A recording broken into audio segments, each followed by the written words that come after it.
opening ceremony from my backyard. I still have my notes though, because if I don't have notes in front of me, I'm going to flabber and blah blah blah and get off track and lose my words. So. Welcome. My name is Terry Kreider, and on behalf of the American Cancer Society and the Relay for Life of Wadsworth event leadership team, I would like to welcome you to Relay for Life of Wadsworth virtual style. Our 2020 lead committee members, Ellen Cotting, Dr. Bill and Sherry O, Troy Salzer, Tiffany Naranja, Mary Heminger, Megan Baird, Eric Coey, Debbie Booth, Rick Bizzelli, and myself, along with our ACS staff partner, Ayla Zerby, want to thank all of you for your support these past few months as we try to navigate our way and figure out what we're doing moving forward in this COVID-19 situation. We decided that going virtual, the most important thing that we could do this year was to continue to fundraise the best we can. During our normal year, our two biggest day of relay, the day of relay fundraisers are our Luminaria sales and our basket raffles. We just finished up a Luminaria challenge, and we ended up with 170 total Luminarias that will be lighting up during our Luminaria ceremony tonight. And so right now we're going to work on doing the basket raffle sale. You should have seen a video earlier, half hour, maybe an hour ago, that Megan, my daughter, posted, explaining to you how you purchase your raffle tickets and how you put them towards which basket you want to. If you didn't see it, go back and look, because it's there. And then we'll also be sharing it on our YouTube channel as well. To participate in the online raffles, I just showed all that part. You do need to go to the online raffles are not going to be right here on the virtual event page. They're going to be on our website. So you'll need to go to relayforlife.org/Wadsworth, and from there you'll see the raffle basket option to go through. The online raffle basket thing will run until 7 o'clock, and at 7 o'clock we're shutting it down. We have other things we need to make sure we can do and get organized. Megan is spending all day in front of 3 computer monitors watching the raffle basket things. So at 7 o'clock we're going to shut it down so that she can enjoy a little bit of the relay virtual style, and that we can get ready to start up for our evening activities. At this time though, before we go any further, you know what? I was going to show Emily singing the anthem first, and I forgot. We'll do it as soon as we're done here. But at this time, we have 2 survivor honorees this year, Barry Stokes and Kim Miller. And at this time, I would like to introduce Barry Stokes as our 2020 survivor honoree for our opening ceremony. We're going to switch out the mic, and then we'll get right with you. Let me put my mask back on here. My Relay for Life mask. We'll have Drew come up and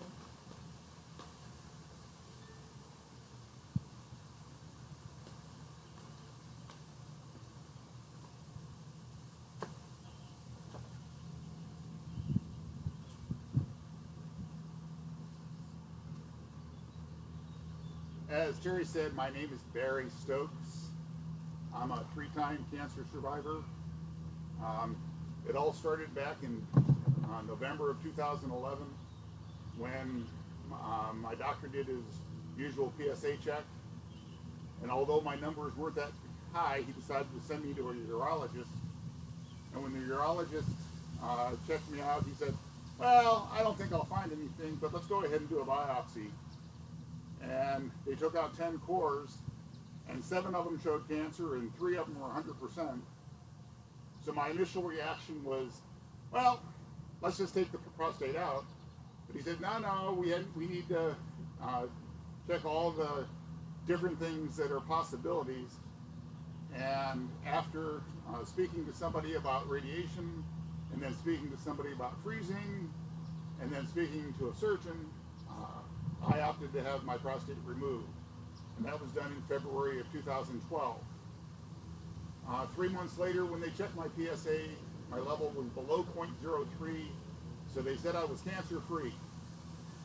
A month after that, I was diagnosed with an enlarged spleen, and so they sent me to a hematologist.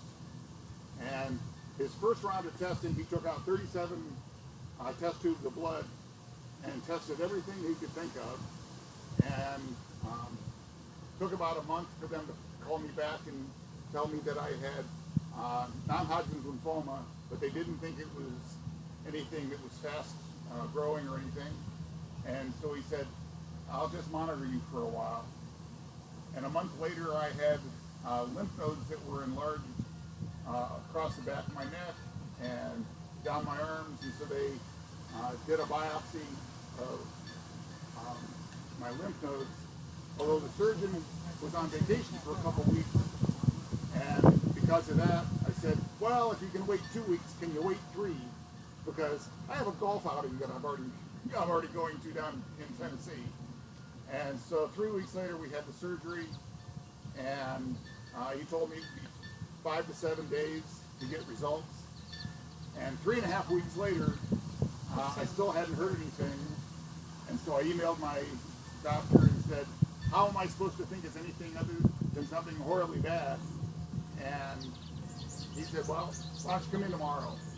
And he said that the preliminary results were it was mantle cell non-Hodgkin's lymphoma. And if that's what it is, they would have the final results by the end of the week. And if that's what it was, I would hear from an oncologist the following week, which I did.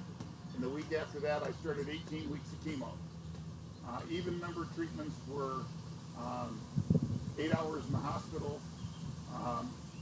Well, that was odd number treatments. Even number treatments were 2.5 days in the hospital for chemo drugs to go in. And the thing that was kind of funny for me was when I had my first treatment, when the nurse put the first drug in me, she said, some people start throwing up a half hour after this drug goes in. And my wife went out at lunchtime and got me Polish sausage sandwiches for lunch from a street vendor. And the nurses were really ticked off because not that I was eating Polish sausage sandwiches, but the fact that I was eating from a street vendor. And they said, don't do that again. And I was very fortunate in that through the 18 weeks of chemo treatments, I didn't lose my hair. I was never sick. I never missed work. I brought my computer with me whenever I was having my chemo treatments and worked the whole time I was having the drugs go in. When I was in the hospital for the even number treatments, when a nurse would walk into my room for the first time, they'd be surprised because I had 3 computer screens up and running the whole time I was there. My roommate complained one time because of the fact that I was working at 3 o'clock in the morning because I had gotten an email from work saying that there was a problem. So the one thing that I had told my doctors at the beginning of the whole thing was, I trust you know what you're doing. So I'm focusing on the other end of the tunnel, and whatever you do is fine. And like I said, I was very fortunate that I was never sick. After going through the 18 weeks, they scheduled me for a bone marrow transplant. So they would, actually my wife would inject me for 4 days leading up to it to have my bone marrow produce more stem cells than normal. And then I had to go to the clinic to have them give me a shot that would cause it to release the cells into the bloodstream. And they scheduled me for 4 days of apheresis where they take blood out, centrifuge it to separate the stem cells, put the blood back in, and it takes about 5 hours. And they said, we need 7 million cells, but we can settle for 2. And my first day, they got 8.04. Therefore, I didn't have to go back for the other 3 days. So I got 3 extra days of golfing before I went into the hospital. I was in the hospital for 24 days. Again, I had my 3 computer screens up the whole time. There were only 2 days I didn't log into work. I took a putting green up and put it next to my bed. So when the doctors would do their rounds in the morning, they'd come over and they'd putt for a little bit. And the nurses oftentimes would come in and putt. And when they'd hook up, the first 8 days were very intense chemo drugs. And they'd hook me up and I'd drag my IV down the hall to the exercise room. I'd ride a stationary bike for an hour. Like I said, I was very fortunate. The day after the actual transplant, as a result of the 8 days of chemo, I was sick for 8 days. And those were the only 8 days I was ever sick. During those 8 days, my hair started to fall out, although not all of it fell out. And so finally, after the 24 days, they let me go home. And when my mom came over, I had pulled up a picture on my computer, and I said to her, I said, which one do I look like? And she said, oh, honey, you don't look like any of those.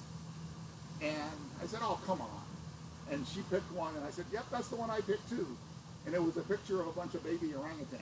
No. Because my hair just stood straight up. Not that I had a whole lot of it, but it wouldn't lie down. And I'd comb it down, and it would stand back up. And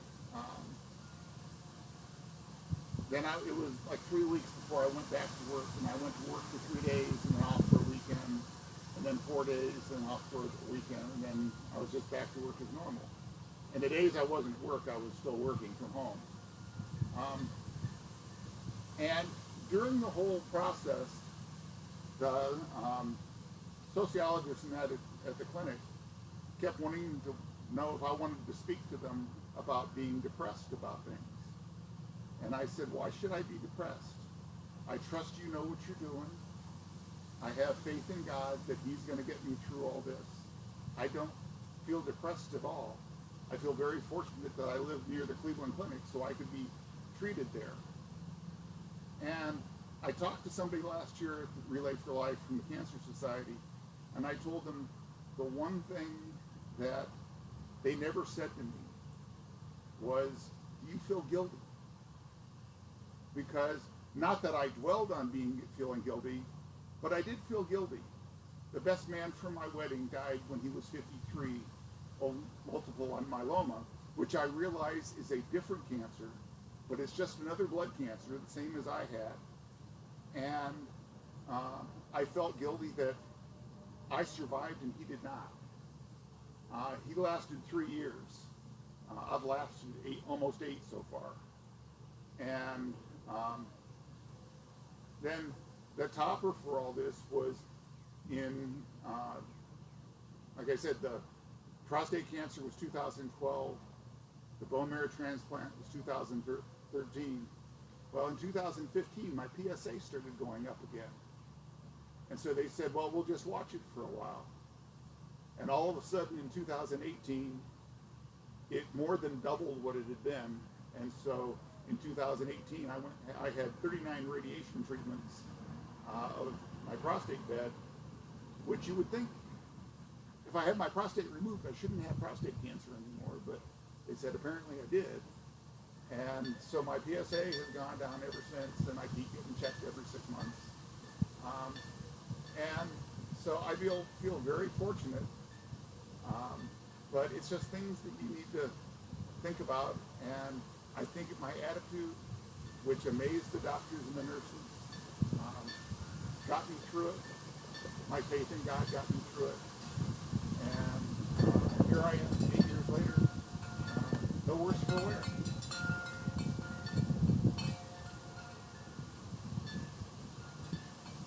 Switch over. I wonder. Yeah. You have to take them over and he'll take your stuff off. Go on over.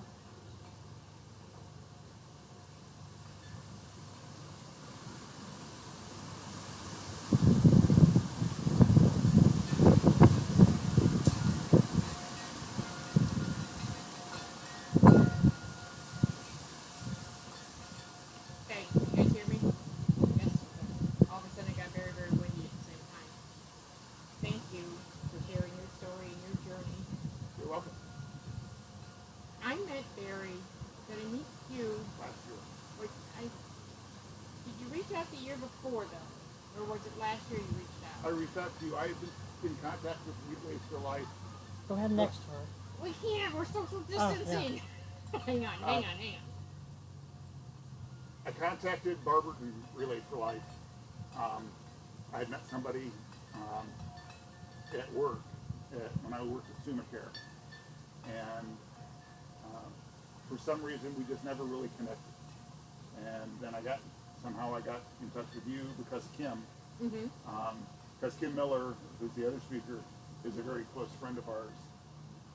And So I was part of Kimmy's team last year, and I still have her shirt Yeah. at home. Yeah. It says appendix cancer.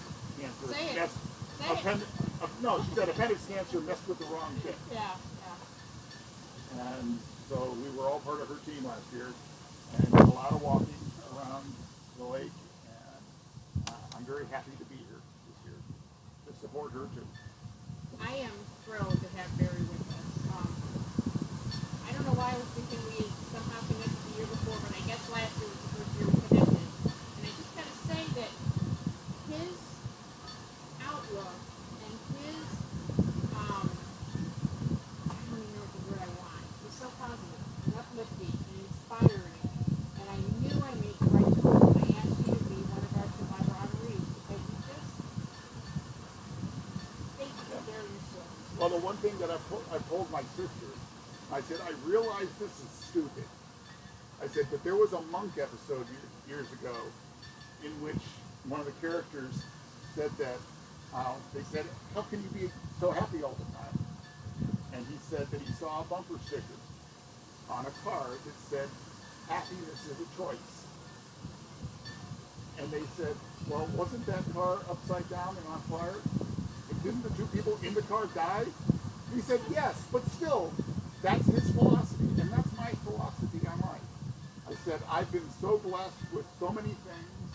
I have 3 healthy children. I have a wonderful wife that I've been with for 42 years. That, how can I complain about anything? So, That right there. Thank you, thank you, thank you. you're welcome. Once I wrap this up, I will play the national anthem that Emily's pre-recorded for me. I do want to say though, throughout the day, the schedule is posted on our virtual page. Different things that have been going on, happening, being posted. This banner right here, the Fight Back. You got a good shot of that? I'll play banner. That banner this year means so much because of COVID. We have really, really, really had to fight back hard to make sure that we are getting the funds raised. Normally we were bringing a good $8,000 during our relays. This year's not going to happen.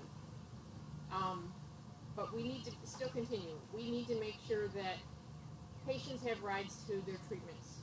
We need to make sure that Hope Lodges can be reopened. We need to make sure that the 24/7 line is available for patients and their families. If you don't want to buy a raffle ticket towards one of the baskets, you don't have to do that. Make a donation on one of the team pages or on a participants page. Just please don't let this pandemic deter you from doing what you would have normally have done if we were down at the park. We want to celebrate everybody. We want to remember everybody. And gosh darn it, we want to fight back and make sure that this pandemic isn't going to take away what we need to do as relayers. So I think that is all I have for right now. Like I said, keep an eye on the page. Different videos will be popping up. Different pictures will be popping up. You have the option to post pictures if you'd like to. You can't go live. I thought you could. I thought wrong. But you can post pictures. So if you want to go out and take pictures of you doing your first lap, post them on there. If you want to go out and take pictures of you supporting a cancer survivor in some way, post them on there. If you want to set up your campsite, you're bummed you didn't get to set it up at the park, set it up in your yard and post a picture of it there. I'd like to see everybody participate just as if we were down at the park, even though we're not. We're not going to let this virtual stop us. I think that's it. I'm good to go. I'm going to wrap it up. I'm out of here. Keep in touch and checking on the page. And don't forget to go to the website for the raffle baskets. relayforlife.org/water. That's a wrap.